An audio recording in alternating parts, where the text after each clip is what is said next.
All right, Harrison, let me tell you a story. Oh, really? Yes, I have a beautiful little story for you, okay? So is this going to be about the artwork you're going to put on the fridge? No, it's even better. So once upon a time, you have this little company called Nintendo. They made cards, playing cards, right? Yeah, I guess. I don't know what I don't even care about what Nintendo did before they messed this up. They decided that it would make sense for them to make this really cool product called the NES Classic. It's better than a Wii U. Yeah, absolutely. It was this really neat little idea, this little brainchild Nintendo had, and then they only made like 10 of them.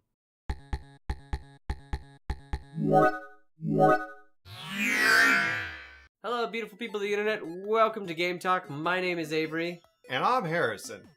And today we have a whole bunch of stupid stuff to talk about. Speaking of stupid stuff, what do video games and police have in common? They keep getting misunderstood by the traditional media nowadays. This time, KRQE is reporting on a reskinned mod that a kid produced for Grand Theft Auto 5. The mod allows people to run around as police officers and be a good guy in a video game about being bad. What caught the attention was the mod used skins on the police cars that looked like the Albuquerque Police Department. Sean Muir, an Albuquerque teen who wants to be a police officer when he gets old enough, said, "This is kind of my way of representing Albuquerque Police Department to my capabilities right now until I'm of age to apply." Well, that's admirable. That is very admirable. But the Albuquerque Police Officers Association is not too thrilled since Let's Players have been using the skins in video games online. Police officers don't go around just killing people. We take this profession very seriously, said APOA President Sean Willoughby. The creator put a lot of work into it, and I don't want to tear down somebody's dream of being a police officer, but this is very, very serious, Willoughby said. Yeah, well, yeah. I don't think it's that serious. No. The team behind it has meant no disrespect in this regard, looking up to his heroes. Yeah. I ultimately have the utmost respect for law enforcement all over the country because day in, day out, they see us on our worst days, Muir said. For a game that lets you do anything, and now you can play the good cop and give people tickets and citations too. Is this just another story about violent video games that is being blown out of proportion? Why don't you let us know in the comments below. The Nintendo Switch is finally getting another game! You mean Yooka-Laylee didn't count? No, it doesn't. Oh. Now, granted, it's a rehash of a game that literally just came out a couple of months ago, but I think that might be a new record for Nintendo. But isn't that what Zelda is? No, it's not. Oh. However, we are indeed grateful nonetheless. Mario Kart 8 Deluxe is releasing next week on April 28th, 2017. According to the trailer released by Nintendo, the game will include all the new DLC from the previous Mario Kart, 2 new racers from Splatoon, Inkling Girl and Inkling Boy, 2 new items, the Feather and Boo, and 48 tracks, which is the most now for any Mario Kart game. There's also an addition of being able to hold 2 items, a steering assist for newcomers to the game, and a new battle mode which has a bunch of new minigames like Bob-omb Blast and Renegade Roundup. Sounds like there's going to be a lot of people switching to this Mario. Oh god. Well, as much as I hate remakes, if anyone does them some sort of abridged justice, it's Nintendo. I'm looking forward to the new minigames that will be in Mario Kart 8 Deluxe, and if you saw anything that excites you for the Deluxe Edition, let us know in the comments section down below. Get ready to waggle those dongles. Those things. Those Nintendo Switchy remotes. Are you ready to get your WOG on all night long? You got nothing? I have nothing for WAG. Well, Warhammer 40k Dawn of War 3 is currently having an open beta. You'll be able to play as the Orcs, the Space Marines, or the Eldar in 1v1, 2v2, or 3v3 matches online April 21st through the 24th.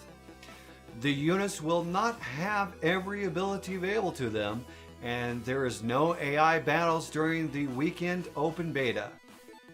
If you are thinking about buying this game, this will be a good time to check out how Relic has managed to blend some elements of MOBAs in with the RTS genre and refine it some more.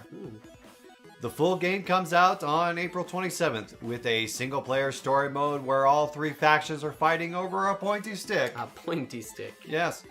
There's no console releases for this game. No console releases. It's an RTS, Ugh. you console peasant. Yeah, I am a proud console peasant. So get ready to pick it up on Steam for $60 and laugh at all the console peasants as you get your WOG on.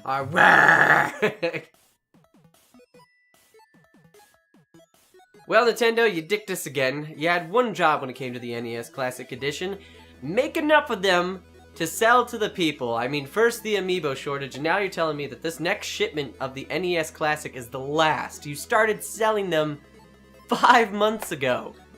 You know, that's why I stick with the PC. At least we can emulate there. I have a couple of suspicions as to why this is happening, and none of them are good.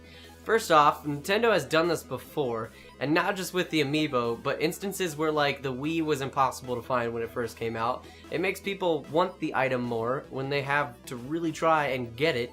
This causes the item to sell fast, and Nintendo sees the profit in that. Nefariousness. They may not see direct numbers in the sales because of the lower distribution, but stock numbers rise, and those numbers speak to how much Nintendo really makes off of this scheme. And those numbers continue to rise due to the publicity Nintendo gets when you pull off this stunt. Any kind of publicity is good publicity because when the people talk about your company, like we are right now, that's free advertising.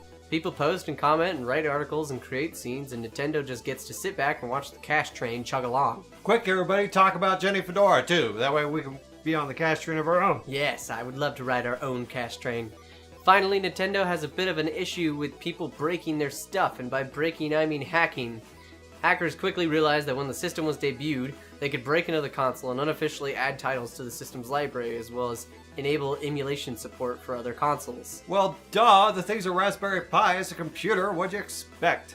That's a no-go for Nintendo every single time, so I guess in order to stop the hackers, they just shut it down entirely. So, thank you, Nintendo, you really saved the gaming community this time. Well, they did the same with the Wii, but, you know, if they actually put out a decent console, we wouldn't be homebrewing them. No, well, hopefully the Nintendo Switch fixes those problems. Well, guys, that's all the news we have for this week. If you want to see more, don't forget to comment, like, and subscribe. And if you have any questions or concerns, or you just want to voice your opinion on some of the things that we talked about today, you can leave that in the comment section below. And remember to subscribe to us on VidMe, so that way we can bring you exclusive content just for the subscribers. But at the very least, right now, you're going to get your name on a fancy little end card that we're going to roll at the end of certain shows. Woo! End credits. Thanks, guys, for watching. Bye! Bye! Bye! This is a game where usually you're a shithead, right? Yeah. Yeah. So you get to not be a shithead. Okay? The game where you get to not be a shithead. You get to play a mod where you don't get to be a shithead and you get to stop the shitheads. And Yeah. guess what happens in real life sometimes, folks? Shitheads run from the cops.